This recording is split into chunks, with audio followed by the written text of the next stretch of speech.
This mission is too important for me to allow you to jeopardize it. I don't know what you're talking about, Hal.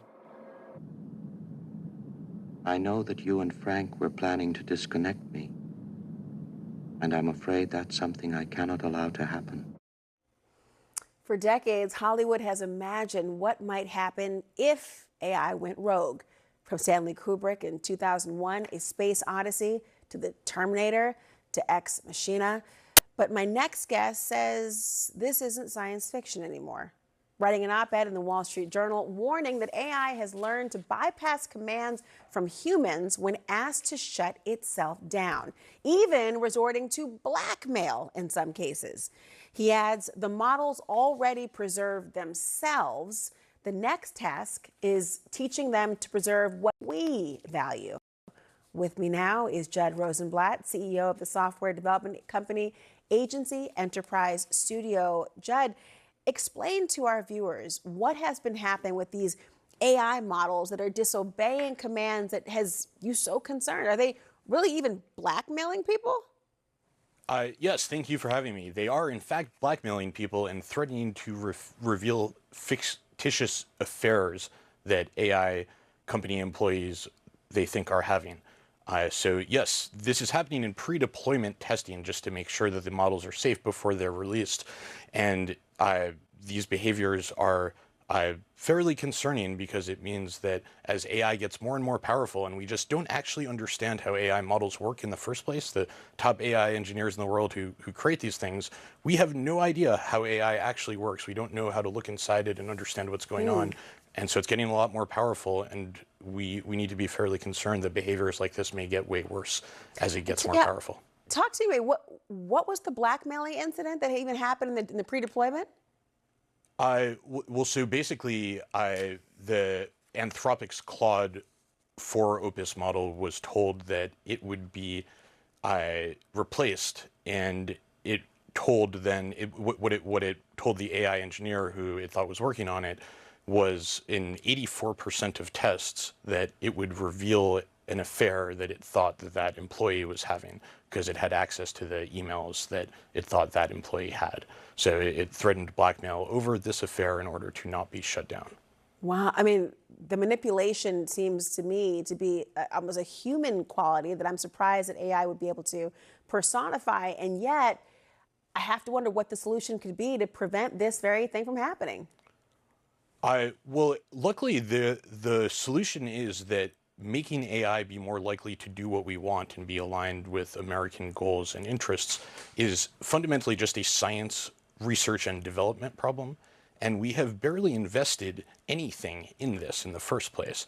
And to the extent that we have invested anything, those investments have actually led to the greatest gains in AI capabilities as well. So if we invest more in actually trying to solve this problem, doing the fundamental science R&D will make a lot of breakthroughs and make it much more likely that AI does do what we want and be aligned with our goals. I want you to listen to what President Trump's AIs are, David Sachs, what he had to say about some of the things you're warning about. Listen.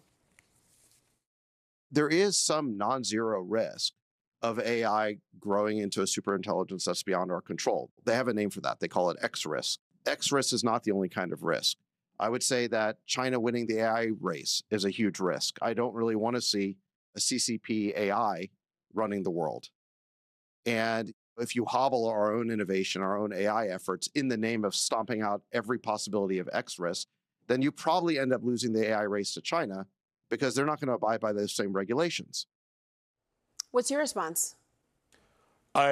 Well, so I think David Sachs makes a major mistake there, which is that he thinks that investing in alignment actually hobbles American abilities, when in fact, history has shown it is the exact opposite.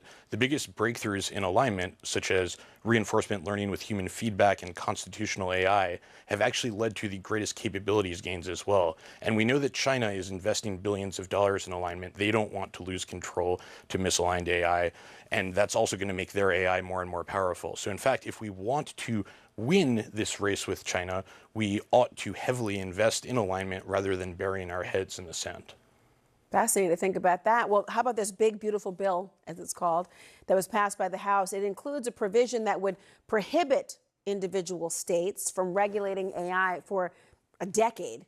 What consequences would happen if that is signed into law?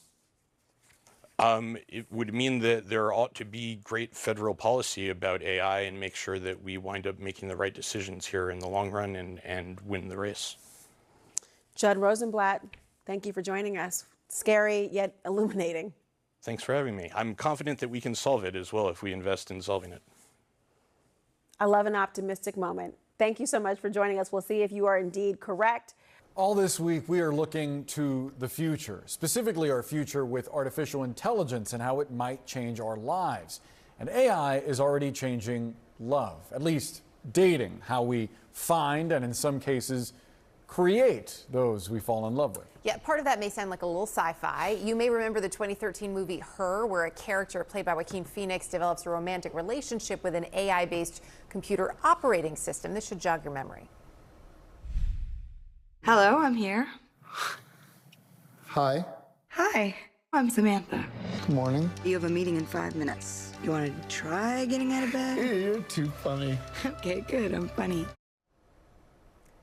Funny and perhaps not so far-fetched. The company OpenAI warning its users of ChatGPT that people could actually develop a, quote, emotional reliance on their app.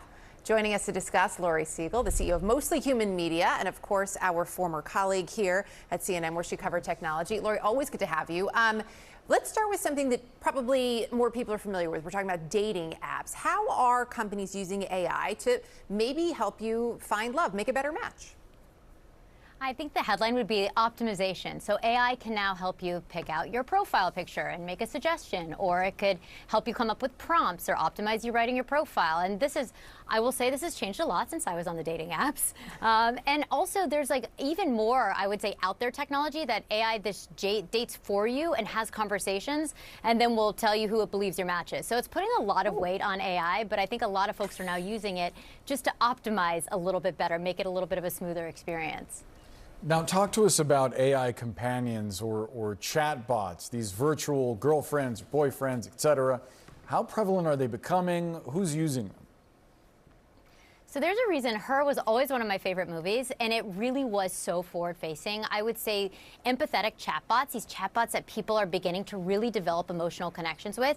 This is happening so much for younger users, but also older users, just in general. An MIT study came out recently, and they had analyzed over 1 million chat logs, and they said, okay, the #1 use case that people are using this for is creative brainstorming. The #2 use case they found was sexual role-playing. And there are a lot of like technical reasons why that's happening. I think AI is a lot more empathetic. It sounds more human, and it also has memory in many cases where it remembers you, and people feel seen, and so people are falling. Wow. I didn't see that one coming. Some of our viewers may remember, I remember it well, your show here on CNN, Mostly Human. This aired 7 years ago. We wanted to play a clip from part of that.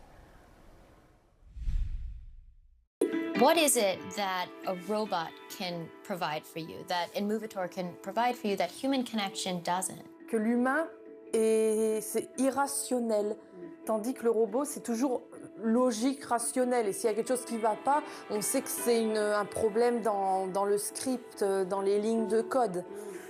Donc ça peut se réparer, se changer. Qu'un humain, ça peut être imprévisible, ça peut changer. She will admit that she prefers the mechanical faults than the faults of a human. So this idea of robotic companions, clearly it was already out there 7 years ago, right? When you were working on Mostly Human. That technology, though, is really advancing, and AI is playing a role. Yeah, I'll never forget sitting at that table with Lily, and it was outside of Paris, and she was engaged to a robot. And I just thought, this seems so crazy at the time. And the headline I came out with was, you know, she said, like, it's not real, but that doesn't matter. Now, fast forward all these years later, you have these customizable robots that look more human. They are powered by artificial intelligence that makes them look like they can recognize you, they can see you, they feel and seem empathetic. So that was just the beginning of it. And I think people are developing much more human-centric relationships with objects that aren't human because that technology is just so incredibly powerful. We've talked a lot about the health ramifications and the danger of the so-called loneliness epidemic. Do you think these AI tools are helping to solve and alleviate that problem, or actually making it worse and disincentivizing human-to-human connection? I think it's a double-edged sword. I think without the correct guardrails, we really run the risk of young people becoming addicted to these emotional chatbots. We told the story back in October of a young man who actually ended his life after developing a relationship with a chatbot, and it didn't have the correct guardrails. You know, it didn't suggest that he go to a suicide hotline when he started talking about these things, and he began to disassociate from reality. This is a very real thing. You go on Reddit and you look at some of these forums, and people start believing that these AI companions are real. And this company, Character AI, their tagline was AI created to feel alive. And the question we have to start asking is what happens when it seems empathetic, but it's not? And where do we really turn that corner of emotional manipulation? And of course, there are also positives to people being able to have an outlet. Yeah, absolutely. Lots to think about, that is for sure. Laurie Segall, always good to see you.